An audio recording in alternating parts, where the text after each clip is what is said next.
Alright guys, so this is going to be my little settings video that I promised you guys. It's pretty much just going to be a breakdown of what I use, why I use what I use, and I'll try and give you guys some tips and some insight on how to get used to linear, because I know that legacy is being removed. I know a couple of you guys are legacy players, and if you are looking to make the switch to linear, then I'll try and give you guys some tips on making that transition a bit easier. But anyway, without talking out too much, we'll go straight into my settings. So this is my obviously my settings.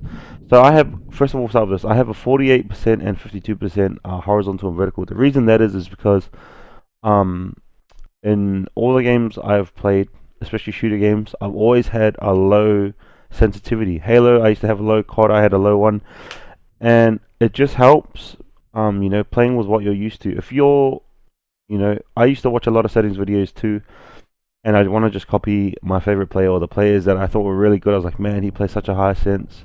I'm just gonna play it because most of them do. But you got to play to your strengths and play to what you're comfortable to, because the most important thing, aside your mechanics as well, is if your sensitivity is not, if you're not hitting shots, then it's obviously because the sensitivity that you have is just, is not suited for you. So I have a low sense.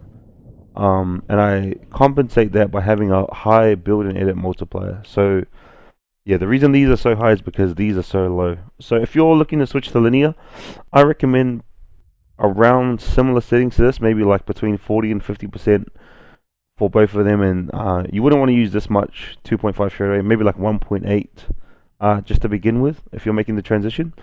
So this is what I use anyway. So I don't have any vertical boost. I don't have any boosts on. This is default 20 seconds. And then my ADS. So I watch a video from this guy. His name's like the Rodney Bros, and he done a breakdown of linear tracking and how you can make it better and easier. So pretty much essentially I'll link the video in the description. He will explain it a lot better than I will and show you examples on how to practice too.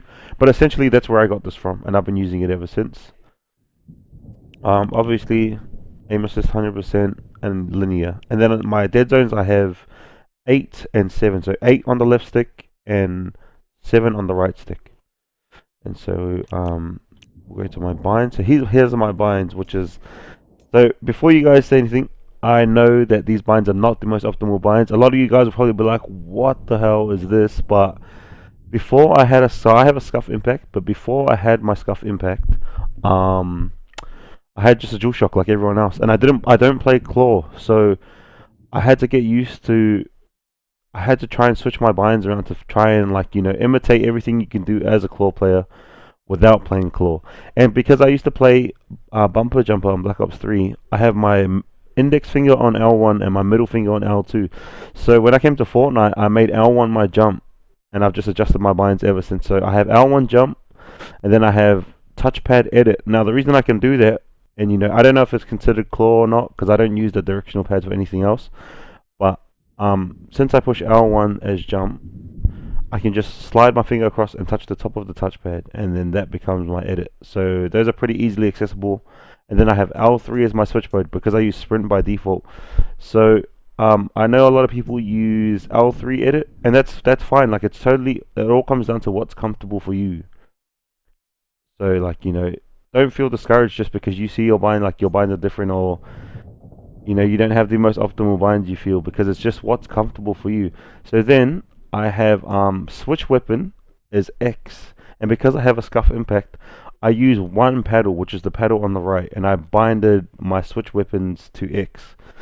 So going into my build controls, I have the same stuff, and then I've binded my pyramid, which is meant to be L1, to X as well, because I use that as my paddle.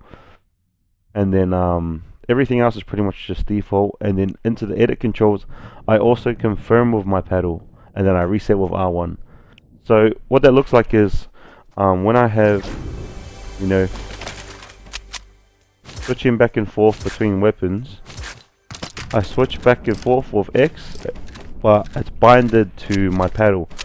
So so obviously I have paddle for that, and then I have paddle for my pyramids. And then I have paddle for confirm. So I edit with my touchpad and then confirm. And so those are pretty much my,